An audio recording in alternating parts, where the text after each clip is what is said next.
Okay, 410 Tata Motors आपकी screen पे। और ये जो एमएनएम का जिक्र किया, एमएनएम मार्च की सीरीज़ में सबसे पेनफुल दौर से गुजरने वाले स्टॉक्स में से एक शामिल था।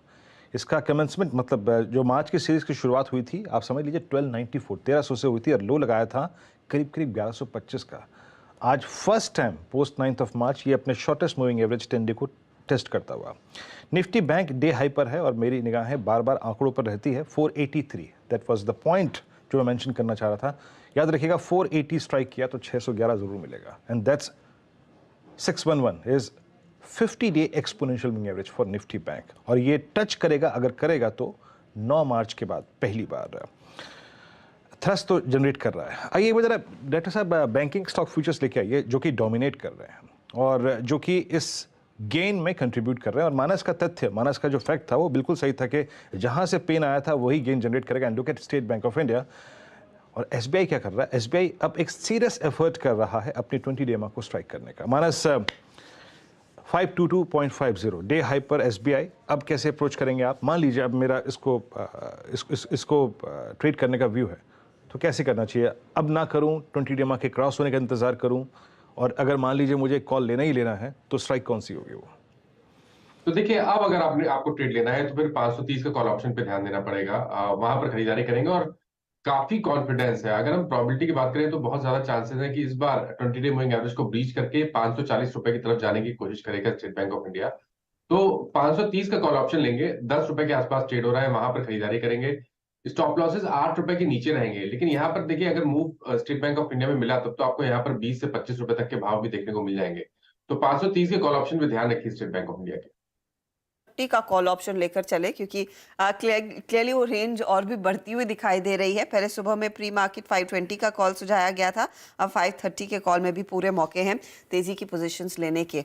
मार्केट में चौतरफा खरीदारी साफ तौर से देखने को मिल रही है। चलिए अब इस तेजी के पार्टी के बीच अब प्रकाश दीवान को भी जोड़ लेते हैं। दीवान साहब, गुड मॉर्निंग। एक अच्छे फ्राइडे की तरफ इंडिकेशंस आ गए हैं। ग्लोबल मार्केट की तस्वीर शानदार।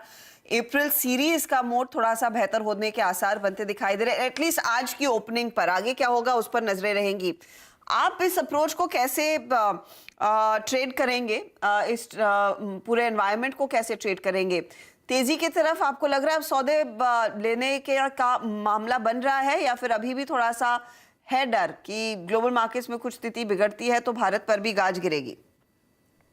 Good morning Arshita. So long term investor होने के नाते मैं तो सिर्फ ले ही सकता हूँ, तेजी ही कर सकता हूँ। शॉर्टिंग तो बिल्कुल सूट नहीं करती हम लोग को। बट डिसीजन ये रहता है कि एलोकेशन कितना आप बड़े पाए पे करते हैं, बड़े पैमाने में करते हैं। So from that perspective I think market अब आपको वो बता रहा है कि जब भी कोई दो चीजें हैं कि एक है absence of negative news flow और दूसरा है presence of positive news flow. अब ये सोचिए कि absence of negative news flow से मार्केट इतना अच्छा रिएक्ट कर सकता है। तो जब थोड़ी बहुत चीजें पॉजिटिव होने लगेंगी, चाहे वो इन्फ्लेशन को लेके हो या इंडियन इंटरेस्ट रेट्स की जो चिंता है उसमें विजिबिलिटी आने के बाद या रिजल्ट्स आने के बाद, तो आप सोच सकते हैं कि मार्केट में कितनी जल्दी एलोकेशन बढ़ जाएंगे या लिक्विडिटी पुश कितना मिल सकता है। और फ्लोज की वजह से मार्केट वापस एक री रेटिंग, अपवर्ड री रेटिंग में जा सकता है।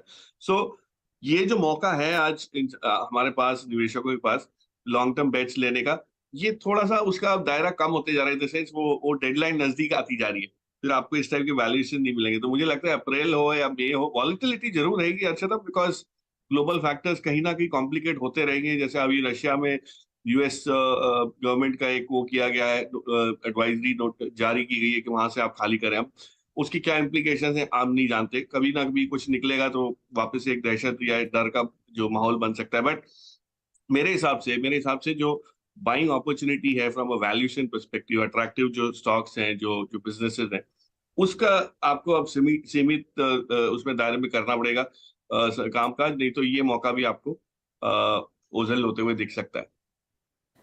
ओके, तो तेजी वाले ट्रेड्स। अच्छा, कुछ पॉकेट्स ऑफ स्ट्रेंथ पर मैं आपकी राय लेना